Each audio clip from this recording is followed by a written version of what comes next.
Everybody, she gon' ride for me, but I don't know if she the type of girl to ride for me. But I keep telling everybody she the one, so my heart ran with number one. Move that pack. Shout out to all the homies, soft ass niggas, goofies. I just got a large. What up, y'all? It's your boy D Money Block Boy, aka DBloc Music. For those that don't know, I'm from Battle Creek, Michigan. You know what I'm saying? A little crazy ass city. They call it Battle Crack. You saw so much crack in Battle Creek. It's ridiculous. But Battle Creek City, where I'm from, raised.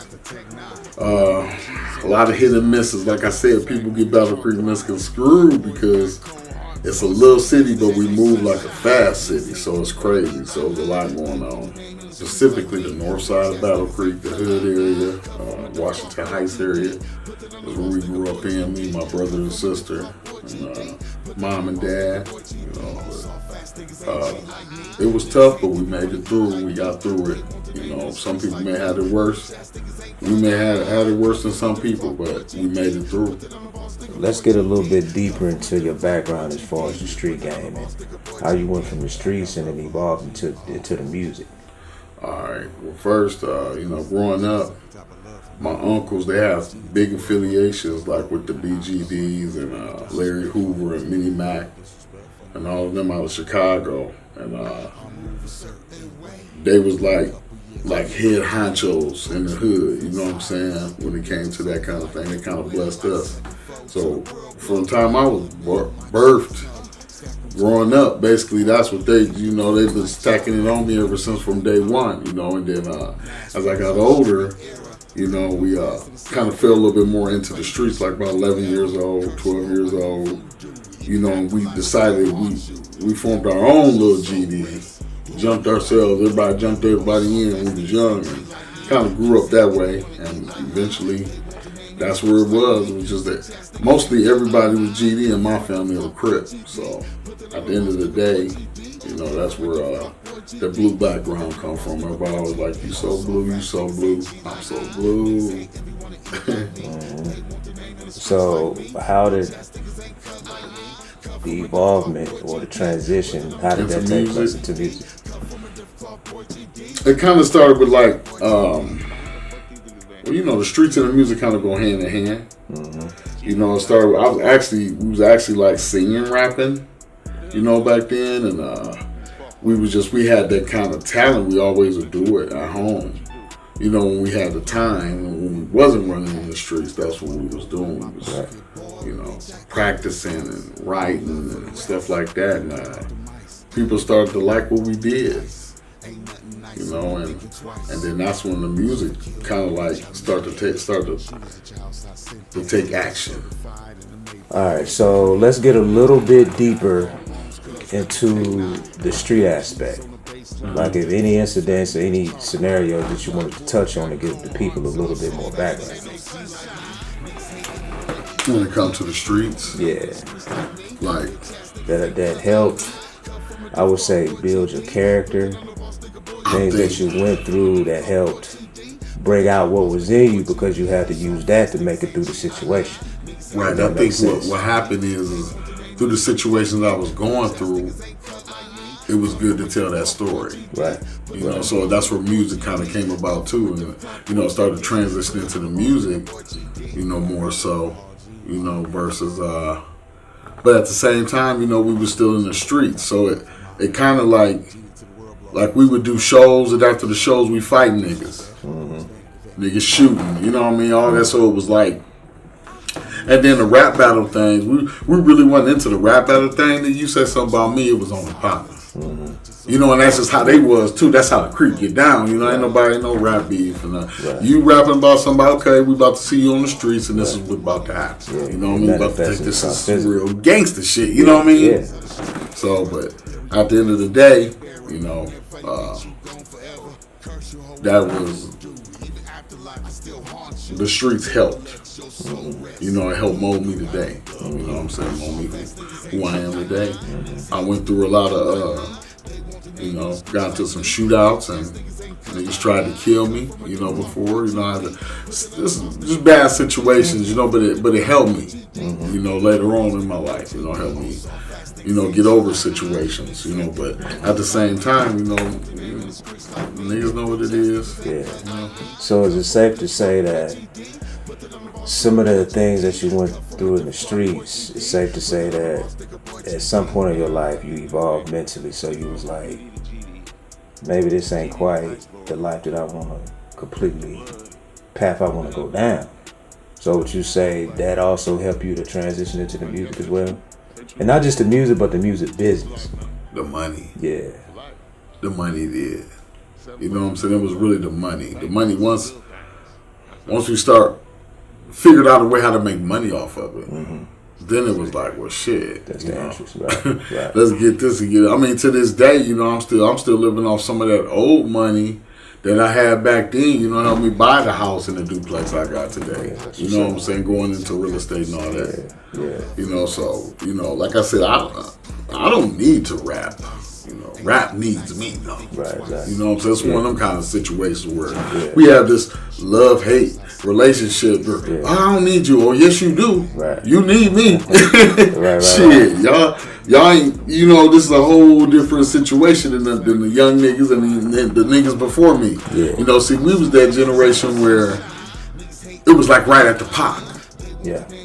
After Pac, there was no music for like no good rappers and solid rappers good until like about a good 10 years later. So that's because everybody was, you know, we was really doing what Pac was doing. That was the difference. You know, we was wanting to be rappers, but unlike Pac went to, you know, school to be, you know, do what he did. He was actually a pretty decent kid. You know, us, we out there, we ain't had no schools to go to in Battle Creek. You either going to jail or you in the streets and you doing it like that. So there was no, in that time frame, there was no real rap, no real voice to be heard except for like maybe Kanye West.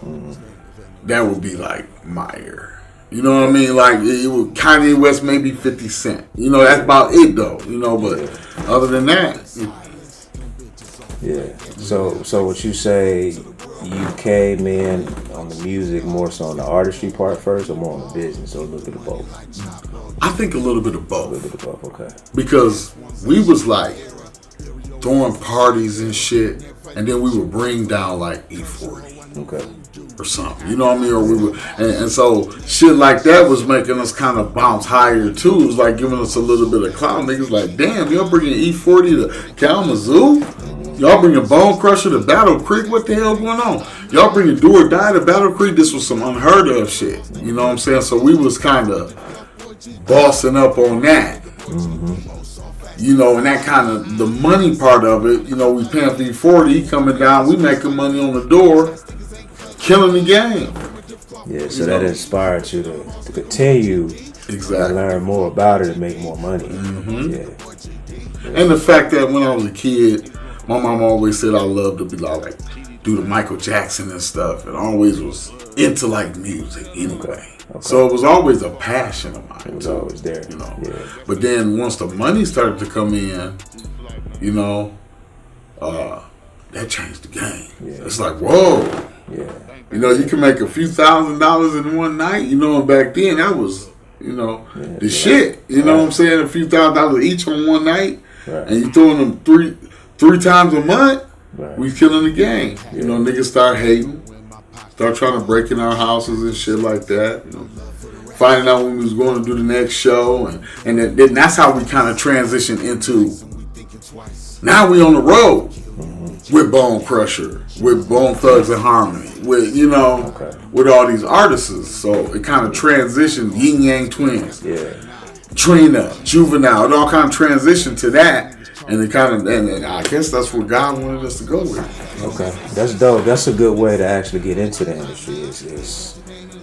Is bring in people that's in the industry, and it helps give you the clout, give you the experience, and attach those names to you.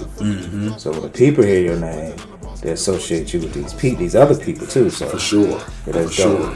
So what would you say is your favorite, most interesting part of the business itself as a whole? The artistry part, writing, being an actual recording artist, and on the business side, You got the paperwork, behind the scenes stuff, the management and all that kind of stuff. What would you say is your best? My best to me is the each writing part of writing things. part, okay. You know, I just always been a writer. English been my thing. You know, I really wasn't big in school, but that was one thing I aced all the time with English. Yeah. So, and shout out to my daughter. She going to Chicago University to be an English major. Okay. But yeah, that was really. I'm gonna have to say it was the writing part and the money part of it that kind of really made me want to pursue it. And to this day, you know, they're like, "D, damn, you still on your shit." You know what I mean? To this day, Right. like you just started yesterday. Yeah, you gotta keep the hunger. Gotta keep the hunger, Yeah. and that's what it is. The hunger. Yeah. The hunger is what drives me. Is the hunger. Yeah. All right, so let's take a step back and let's talk a little bit about the incident that happened as a child that contributed to what you evolved into in the street. Was a situation that happened to me when I was in elementary. I ended up killing my neighbor's dog, you know, and they thought something was mentally wrong with me, you know, told my mom to keep an eye out on him, you know, basically thought I was going to be this serial killer type guy, you know what I mean, but it kind of evolved me into what I am today because that was my first start of like real trouble. I was like 9 years old, the probation officer coming up to my school asking me what's wrong. Coming up to the school and the teacher like, well, what's wrong with the hell? Well, basically, why you got a probation officer coming to see you? You only 9 years old. What did you do? You know what I'm saying? So the teachers was worried about me a little bit from the situation, and then it just kind of escalated as I got older. It seemed like from that point on, I was in and out of jail. You know, on and off probation. Time I got put on parole. You know what I'm saying? And that was my last situation, a parole situation. I did 5 years on parole. And, you know, all that just, like I said, it kind of ties in who I am today. And, you know, because after that, a lot of shit happened. You know what I mean? But that was one of the main things that I know that kind of broke me into, okay, you in the real world now. You can't be, you know what I mean? This shit is real. You know what I mean? But, so let's go into a little bit of detail of the dog incident. How did that come about? The dog, she had a dog, you know what I'm saying? It was coming at me, you know, but it's coming at me like through the fence. And I took a stick and I thought I hit it. When I hit it, it went back in his throat and killed him. You know, it's just my luck, I guess, you know. And the lady saying, she seen it, she came outside, she was my neighbor. She was like, I'll never forget it. She said, I hate you. And she had like, this kind of lady, she had like chicken heads hanging off of her door. This in the middle of the hood, mind you. She had chickens in the backyard and shit, you know what I mean? And she would have them hanging on her doorstep. And I think she was like a witch. But, you know, it seemed like ever since then, I've been having bad luck. From that time on till I was like mid-20s, I was having bad luck. So it just, I got kind of like a gift and a curse. Yeah.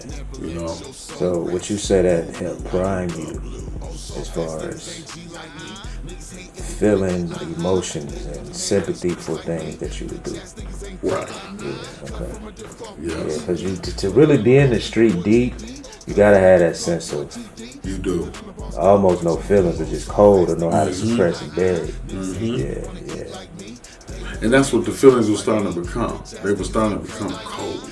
Yeah. More so. You know, I was doing a lot more things after that, you know, and my mama told me, you know, I'll never forget this. She told me, I put holy water on your head when you was little, and I never knew this shit, you know. But she said, I thought you had a demon in you.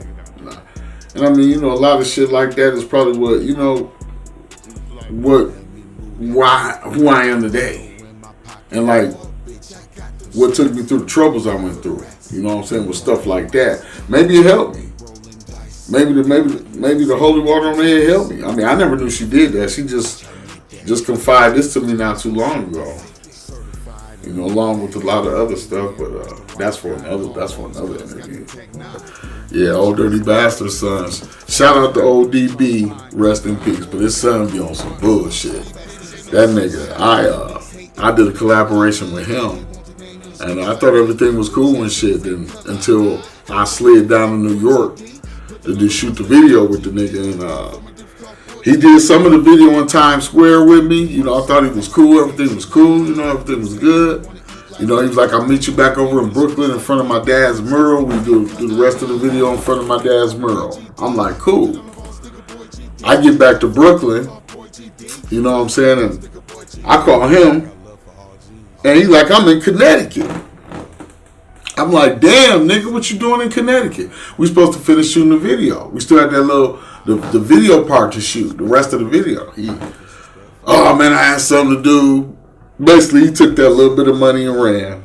I gave him a little $200. He ran with that little $200. Like, damn, seriously? Like, your dad got more in the you know, you got to have more money than that to just be scamming $200 damn. It blew my mind. But you never know niggas' situations. But, I mean, at the end of the day, it's all good. You know what I'm saying? But he know. You know what I'm saying? At the end of the day, you got to do people right. That karma's a bitch. You know? And that's one artist that I work with that kind of gave me some flack a little bit. I work with Daz Dillinger from the Dog Pound. Shout out to Daz Dillinger. He was one of the best cats I worked with, man. Best dogs I worked with, actually. He's a beast. Much love to the Dog Pound. I work with Project Pat. Shout out Project Pat. I've worked with Gangsta Boo. Shout out Gangsta Boo. Shout out Bone Crusher. I've worked with Noble from the Outlaws. Shout out to Noble from the Outlaws. Idi Amin from the Outlaws. I mean, I got a catalog. You know, I got a little bit of a catalog for real.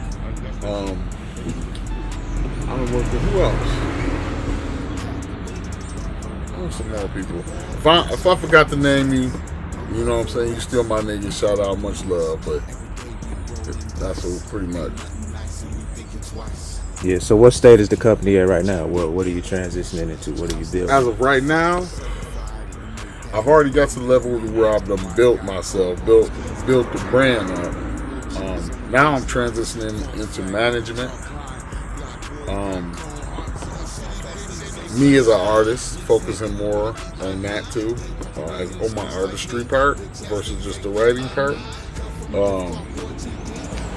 I got an album coming out. Big Folks Chapter 6. It's an EP actually. Dope album. One of the realest shits I ever wrote. Big Folks Chapter 6. It comes out October 31st. Yeah, October 31st. Go get it. iTunes. Stream that shit. That's all I gotta say. Stream it. It's a hard ass record. As far as the company go, I'm just building up Block Boys. Still building Block Boy Entertainment from where we had left off, and just continuing the name because eventually I want to go back to my city, Battle Creek, and be able to put a big building there for businesses and people to go, you know, just to give back to my community.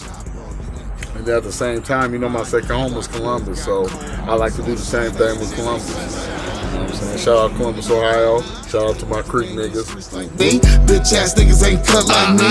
Cut from a diff cloth boy GD. Put that on the boss nigga boy GD. Cut from a diff cloth boy GD. Put that on the boss nigga boy GD. Oh, soft fast niggas ain't G like me. Niggas hate envy, wanna eat like me. They want the name in the street.